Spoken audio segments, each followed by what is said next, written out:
Hi, I'm Velda minx, and this is Trundle Manor. It's the private collection of myself and my husband, Mr. A.R.M. We've been collecting odd and dead things our entire lives, and about 12 years ago we decided to start sharing it with people in a tourist sense. We've had many different parties and events and sort of been a hub for our weird friends to show off their talents. We've hosted lots of different movie nights and burlesque shows and things like that. But we really love getting tourist people from all over. We've had people from almost every single state, I think 18 other countries. And we had no idea that so many people wanted to look at dead things in our house, and it brings them so much joy. Mm-hmm. We've had people that want to see our friend's tumor singing in a jar that was removed from our friend who is alive and well. They've wanted to see our squirrels that we taxidermied on our very first date, and our beloved cat, Little Devil, who is no longer alive but still very much physically present with his little fancy London top hat, always looking like a proper gentleman forever now. So, looking to the future, what do you plan on adding, expanding? Like, what do you guys want to come from the Trundle Manor? So I think we're happy showing off, just doing it as we are with nobody else in charge of it, but we've had lots of future plans.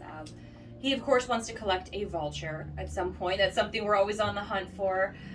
We've talked about having, at some point, a venue for performers or a bed and breakfast with this sort of aesthetic. That would all depend on a very wealthy person liking us and dying tragically, so if you know anyone. But beyond that, we've been very obsessed lately with wonder, the concept of bringing wonder to people and how the universe is so much stranger than anybody is really comfortable with believing in. We've been very obsessed with the Men in Black, who would, of course, try and suppress UFO information, but we want to do the opposite and spread the idea that odd things happen all the time and that we should be, sharing them with each other so we believe in things and have proof of it. Yeah. I just went blank. So, you guys have a $20 donation, right, usually, but what else can somebody, if they wanted to do a tour, how would somebody set up a tour with you? If you want to set up a tour, just text Mr. A.R.M. at 412-916-5544, or there's a form on our website as well, which we don't check as often. Standard donation ends up being $20, but we always say it's donation, whatever you want to give. Sometimes people will bring us a piece of taxidermy that was beloved to them, or a set of their old baby teeth. Somebody brought us a mummified possum the other day, and the day before, we got a weird, ratty old baby carriage. So I think the possum is going to live in the baby carriage. And sometimes you can bring a bottle of liquor as well, and we can have a nice little absinthe evening. So yeah. Try and keep it open. Every tour is different. Every person that we meet gets a different experience out of it, I think. So you guys, you thrive in oddities, weird, strange. So what's been the strangest guest you guys have had here, or strangest interaction? Well, there was somebody who he wanted to come and scout our location to shoot a music video. It's like at 7 p.m. and he called us again around midnight. He'd gone home and he said he needed to come back because he was sort of psychically inclined, which we don't really feel any connection to that sort of world as much as we love that stuff. We don't really feel it. And this guy did, and he said he had something to tell us. So, full disclosure, we are the first people to live in our home since the previous resident committed suicide in 2006. His name was Charlie. And according to the neighbors and those that knew him, he was a collector, but more in the hoarding type of sense. And he didn't have a lot of people in his life. We think because we have all these tours and parties and positive energy, and also collect that maybe he's living vicariously through us. So we were aware of Charlie. This guy apparently was too, or at least claimed to be, because later in the night, this tour guest said that he was schizophrenic and that he just dropped a bunch of acid. So he totally discredited himself. But here he was talking about our spiritual thing happening, and he stayed with us for like 4 hours, and he was really mean and weird and said that Charlie called me a bitch, but I think it was just this guy saying it in his own voice, and we had to throw him out. We're like, this is too much. It's now 2 a.m, sir. Like, so what just happened? Did you guys have to use any of your going out tools that you showed us earlier? We at least threatened him with a few going out tools. Okay. We still have his ID. That's amazing. Mr. A.R.M. took his ID. good to know who that person is forever. Yeah.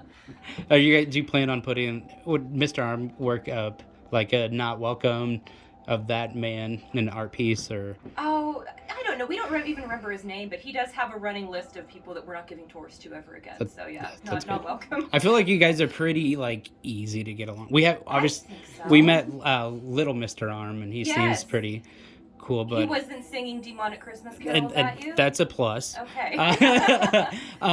But I mean, I don't know. Can you guys? I don't. It seemed like it'd be hard to offend you guys. I mean, no one's ever came in and like tried to get us to join their religion. Like we've never had Mormons being a problem. Only neighbors that called the cops for our bands being too loud at our Halloween party. But yeah, it's really funny. For as much as we've had every walk of life, every kind of diverse tour ever come in, no one's ever been a huge asshole about it, and we love that. We credit that to the whole Mr. Rogers neighborhood thing in Pittsburgh. Yeah. Maybe they understand about being a good neighbor and see that we are too. Mm-hmm. I like to think so. The house looks out for us. Yeah. Any projects besides the Vulture that you have in mind? I know Mr. Arm, you said he's always coming up with projects. Always. So right now we're working on various little gift shop merchandise items as well as ray guns. He is building several ray guns. We're trying to get our podcast back together.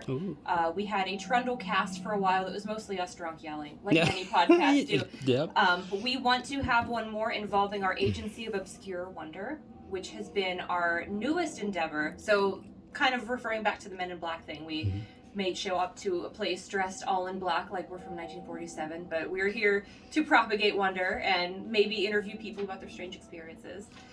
So he's been working on that. We'll be at the Weeping Glasses June event. There's a oddity store in Pittsburgh that we're friends with, and they have a giant night market where all the weirdos from town come out and bring their art and things like that. That's amazing. Yeah. So as far as like the Men in Black thing goes, are you guys into I can't say the word right now. Extraterrestrial. There we go. Yeah. Oh, of course we are. He says he has seen aliens and heard Bigfoot. I have not experienced that myself, but I've seen enough flying saucer movies to know that they're real. Yeah. I've never seen strings, but I understand. So we're from like the Southern Illinois area, and just across the river in Southeast Missouri. Have you guys heard of like the 41 like alien crash in Cape Girardeau, Missouri? No, was that one of the first ones? Yeah, it was like before Roswell. Refresh my memory. What happened there?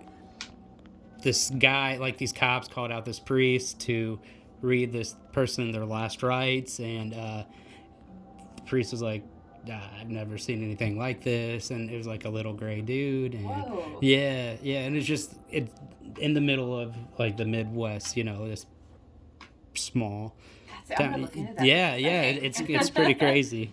So that's like your local claim to fame. Our local claim to fame. I can't talk today. I apologize.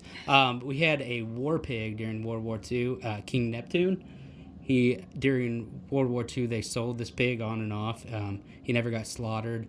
He raised $19 million in war bonds. Whoa. Yeah, and he wore a little crown. Is that what Ozzy sang about when he did War Pig? I mean, probably not, but it could be. It should have been. Yeah. That's incredible. But they gave this pig a crown, and he wore like a cape, and he died of old age. Oh my God. And they have a grave for him not too far from where we are. If we ever go, I must visit the grave of the pig. Yeah. I'm obsessed with little pigs, and I want a baby like teacup pig. Yeah, they're I know adorable. They don't stay little. It would never work out in this house. Oh, this pig was close to like 500-600 pounds. Big pig. Yeah.